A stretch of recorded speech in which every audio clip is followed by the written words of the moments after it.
High friends good morning. आशा करब आमार सब बंधुरा एकदम बिंदास आछे, एकदम सुस्थ आछे, एकदम भालो आछे। कि चलो ताहले हईचয়ের आरो एकटा नतून ब्लगे नतून दिने तोमादेर साथे काटानो जाक। एकटू आगेई छोटोखाटो एकटा युद्ध बेधे गेल। आमार दाँत ब्राश करार ब्राशटा खुঁজেই पाচ্ছিলাম ना, कोथाय रेखेছি तन्न तन्न करे खुঁজলাম।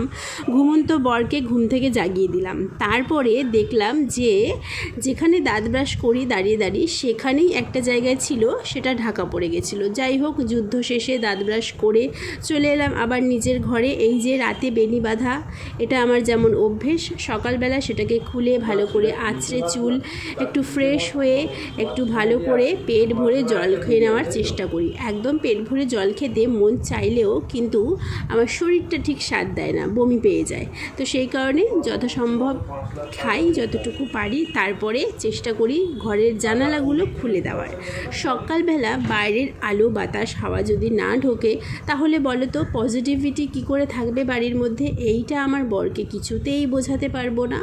জানলা কিছুতেই খুলতে দেবে না। কেন? ওই যে সারা রাত এসি চলে, জানলা খুললেই তো ঘরটা ঠান্ডা, ঘরটা গরম হয়ে যাবে। যাই হোক ঘরের কাজ সেরে চলে এলাম একদম শটাং 3 তলায় রান্নাঘরে। শ্বশুরমশাইকে আজকে ব্রেকফাস্টে খেতে দিচ্ছি চিড়ে দই সাথে একটু চিনি। এইবারে যাব চা বানাতে। কারা খাবে চা? চলে আসো। চা বানাবো, সারা সংসারের কাজ করব, তার মাঝে মাঝেও কিভাবে নিজের যত্ন নেব আজকে তোমাদের সাথে শেয়ার করব, আর তোমাদেরকে সেই ছোট ছোট টিপস দেব। দীপ চা হয়ে গেছে কিন্তু। এই যে দেখছো চা ছাকছি, এখনও কিন্তু আমার বর বিছানা ছাড়েনি। যেই সিঁড়ি থেকে নামবো অমনি ও ছুটে যাবে দাঁত ব্রাশ করতে, জানে এক্ষুনি শ্যামলী রেগে যাবে। এখনও খাটের কাছে জানলাগুলো খুলতে পারিনি, তার কারণ ওই যে বর কিন্তু এতক্ষণ শুয়েছিল। এই যে আমি যেই ঘরে ঢুকলাম চায়ের বাটি নিয়ে, তখন তিনি গেলেন ব্রাশ করতে। এখন এই জানলা দুটো খুলে দেবো না, দুটো খুলবো না, আজকে একটাই খুলবো। জানলা না খুললে না মনটা কেমন মানে বদ্ধ লাগা। আর এমনিতেও দুদিন ধরে একটুখানি লো ফিল করছি, একটুখানি কেমন যেন সাফোকেটিং ফিল করছি। এই যে বর এবারে চলে যাচ্ছে অফিসে, তার আগে কিছু খেয়েছে। গতকাল রাতে একটু বিরিয়ানি আনা হয়েছিল, সেটারই কিছুটা অংশ ছিল, সেটা খেয়ে বর চলে গেল অফিস। এবার আমি চলে এলাম রান্নাঘরে রান্নার কাজে। গতকাল মটর ভিজিয়ে রেখেছিলাম দুপুরবেলায় রাতে করব বলে, কিন্তু ওই যে কালকে বলছি না, কালকে থেকে আমার মনটা ভাল লাগছে না, একটু ডাউন ফিল করছি, কোনো কিছুই কাজবাজ করতে ইচ্ছা করছে না, তাই কালকে আর করতে পারিনি। তাই আজকে দুপুরে রান্না করার সময়তেই রাতের জন্য ঘুগনিটাও রান্না করে নেব, আর সাথে করব বাঁধাকপির ভাজা। হ্যাঁ, বাঁধাকপির তরকারি নয়, বাঁধাকপি ভাজা। কিভাবে করব দেখতে থাকো। এরকমভাবে যদি বাঁধাকপি খাও নিরামিষ রান্না করে, খেতে কিন্তু বেশ ভালো হয়।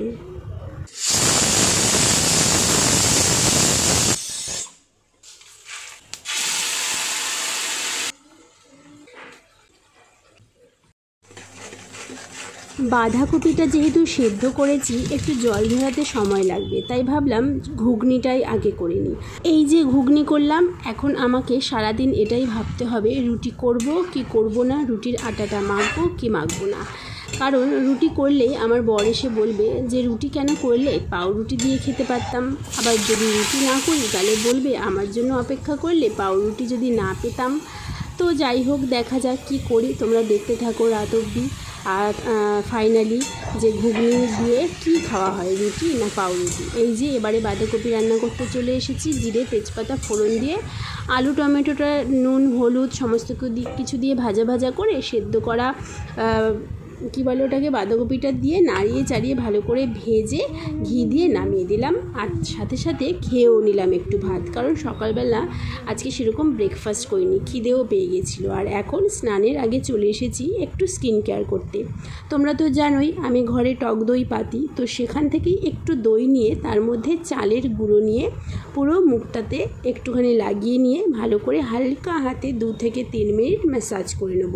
তোমাদের যদি হাতে পায়ে শরীরের যে কোনো অংশে মুখে ব্ল্যাক হেডস বা হোয়াইট হেডস থাকে তাহলে কিন্তু তোমরা এই রেমেডিটা ইউজ করতে পারো, ভীষণ এফেক্টিভ। চলো এবারে স্নান হয়ে গেছে, পুজো হয়ে গেছে, একটুখানি সিঁদুর পরে নিই। আর যেহেতু স্কিনটা আজকে স্ক্রাবিং করলাম সেহেতু অবশ্যই কিন্তু টোনার আর ময়শ্চারাইজারটা মাখতে হবে। এর আগেও তোমাদের বলেছি স্কিন ভালো রাখতে গেলে সিটিএমটা ভীষণ দরকার। সিটিএম মানে সি মানে ক্লিনজিং, টি মানে টোনিং, এম মানে ময়শ্চারাইজিং, মানে ক্লিনজিং করে মুখটাকে পরিষ্কার করে একটু টোনার লাগিয়ে, টোনার যদি বাড়িতে না থাকে গোলাপ জল টোনার হিসেবে ব্যবহার করতে পারো, তারপরে ময়শ্চারাইজার যে কোনো বা অ্যালোভেরা জেল মেখে নাও। গুড আফটারনুন, 3:30 বাজে। স্নান পুজো খাওয়া কমপ্লিট করে লাইভ করলাম, সেটা কমপ্লিট করে লাইভেই শুরু করে দিয়েছিলাম পেয়ারা খাওয়া, এখনও শেষ হয়নি। এই পেয়ারাটা খেয়ে এখন পড়বো ঘুমিয়ে, মানে ঘুমোবো, একটু ভিডিও দেখবো, ভিডিও দেখতে দেখতে ঘুমোবো, তারপরে দেখা হচ্ছে সন্ধ্যাবেলা, ঠিক আছে? হাই ফ্রেন্ডস, এখন বাজে 9:15, চলে এসেছি রান্নাঘরে। কি করব জানো? দেখতে থাকো। এখনো বর আসেনি, দুঃখ কাকে বলি। আমি যখনই পরোটা ভাজি তখন এই কাঠের খুন্তিটা দিয়ে ভাজি, বেশ ভালো লাগে। আর তোমাদেরকে বলি, শেষমেশ কিন্তু বরের সাথে কথা হলো ফোনে একটু আগে। বর বলল যে ঘুগনি দিয়ে সে পাউরুটিই খাবে, আসার পথে নিয়ে আসবে পাউরুটি। তবে এখন তাহলে আমি পরোটা করছি কেন? করছি শ্বশুরমশাইয়ের জন্য, কারণ রাত 10টায় আসবে বর, তারপরে কখন পাউরুটি শেখবো, কখন শ্বশুরমশাইকে খেতে দেবো, তাই তো তেনাকে খেতে দিয়ে দিলাম। আর সাথে আমিও দেখো একটা পরোটা ভেজেছি, একটু খিদে পাচ্ছে। আর সাথে ভাতও বসিয়ে দিয়েছি কালকে সকালের জন্য, কারণ 7:30টায় তো শ্বশুরমশাই খেতে বসে। এরকম গরম গরম পরোটা শুধু মুখে খেতে ভালো লাগে, মানে কোনো তরকারি ছাড়াই। কেন বলো তো? ময়ামটা দেওয়ার সময় একটু মিষ্টিটা যদি বেশি করে দাও, আর এরকম গরম গরম লুচি হোক পরোটা হোক, আমি 2-3টে খেয়ে নিতে পারি। পরোটা 3টে খেতে পারবো না। বর এখনও আসেনি, 10টায় আসবে, তারপরে পাউরুটি সেঁকবো, তারপরে খাবো। আজকে মনে হচ্ছে 12টা বাজবে খেতে, তাই জন্য ভাবলাম যে একটা পরোটা এক্সট্রা করি, আমি খেয়ে নিই।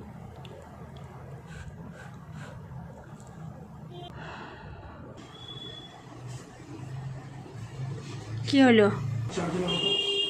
এসেই চার্জে লাগাও তো। এই দেখো আমার বর সব এনে এখানে রেখে দিয়েছে, চলো এগুলোকে এবার ব্যবস্থা করা যাক। আমার বর দেখো, যার কথা ভেবে ঘুগনি বানালাম, পাউরুটি আনতে বললাম, সে এখন বলছে এখন খাবে না। কে তাকে পেট ভর্তি করে খাইয়েছে, এখন তার আর খিদে নেই, খাবে না। যদিও বা ভালোই, বেশি জোর করে না খাওয়াই ভালো, তাই না, রাতের বেলা। তো এখন আমি কি করব, এগুলো সব ফ্রিজে তুলতে হবে আমার জন্য একটুখানি ঘুগনি। আমিও ভাবছি তাহলে আর কিছু খাবো না, একটু আগে তো একটা পরোটা খেলাম, তো একটুখানি ঘুগনি একটু পরে বর বউতে মিলে খেয়ে নেব।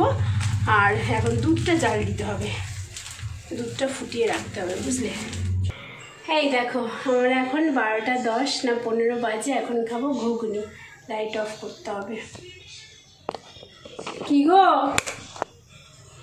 এই দি, একটু ধরো না গো, আমি জলটাও নিয়ে আর লাইট বন্ধ করে আসছি, রান্নাঘরের দরজাটা বন্ধ করতে হবে, একটু এটা ধরো না।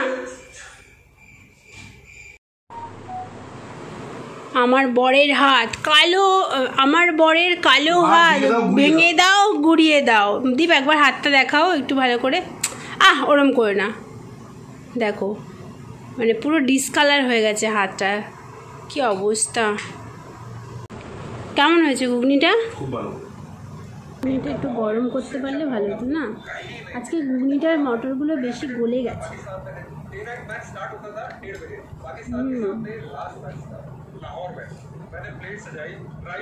খেতে ভালো হয়েছে।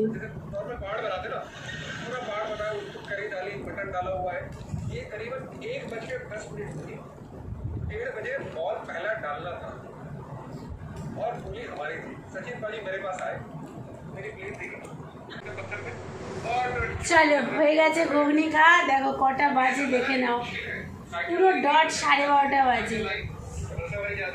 আমার বরকে সারাদিন আমিও দেখিনি, তোমরাও দেখোনি, একটু দেখে নাও। এবার একটু বলো ভালো লাগলে ভিডিওটা কি করবে? লাইক কমেন্ট সাবস্ক্রাইব করে দিও। সবাই অনেক ভালো থেকো, সুস্থ থেকো, আনন্দ থেকো, সবসময় পজিটিভ থেকো।